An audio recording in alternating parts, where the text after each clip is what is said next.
है कि महाराष्ट्र में वोटों की चोरी हुई, बार बार इसमें सफाई आ चुकी है इलेक्शन कमीशन की तरफ से, लेकिन फिर भी आरोप लगाए जाते हैं। देखिए, पहली बात तो यह है कि न महाराष्ट्र में वोटों की चोरी हुई है, न देश में कई वोटों की चोरी हुई है। मुझे ऐसा लगता है कि राहुल जी के दिमाग की चिप चोरी चली गई है और उनकी हार्ड डिस्क करप्ट हो गई है। इसलिए लगातार वो झूठ बोल रहे, गलत बयानबाजी कर रहे और जनता का मैंडेट चोरी कर रहे हैं, लोकतंत्र को चोरी कर रहे हैं, लोकतंत्र ने दिया हुआ फैसला चोरी कर रहे हैं। और उनके फिगर भी बार बार बदलते हैं।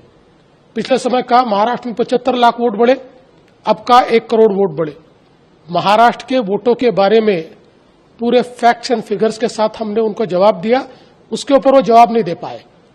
इसलिए झूठ बोलकर अपनी हार को दबाने की कोशिश कर रहे, कवर फायरिंग कर रहे।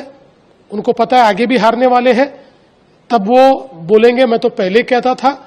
इस प्रकार की कवर फायरिंग उनकी चल रही है। और मैं सबसे ज्यादा आश्चर्यचकित इस बात से हूं कि आप लगातार ये कहते हो कि वोटर लिस्ट में गड़बड़ी है, वोटर लिस्ट में गड़बड़ी है, तो फिर बिहार में कॉम्प्रिहेंसिव रिवीजन को आप क्यों विरोध कर रहे हो? अगर वोटर लिस्ट में गड़बड़ी है तो वोटर लिस्ट सुधरेगी कैसे? कॉम्प्रिहेंसिव रिवीजन से। हम मांग कर रहे हैं 10 साल से कॉम्प्रिहेंसिव रिवीजन कीजिए, डी नोवो वोटर लिस्ट तैयार कीजिए, हम मांग कर रहे हैं। और अब जब चुनाव आयोग वो कर रहा है तो आप उसका विरोध कर रहे हो। सच बात तो यह है कि उनको ये पता है कि उनकी पार्टी का वजूद खो गया है और अपना वजूद वापस पाने की जगह भारत की लोकतांत्रिक संस्थाओं को बदनाम करने का काम ये उनके माध्यम से हो रहा है।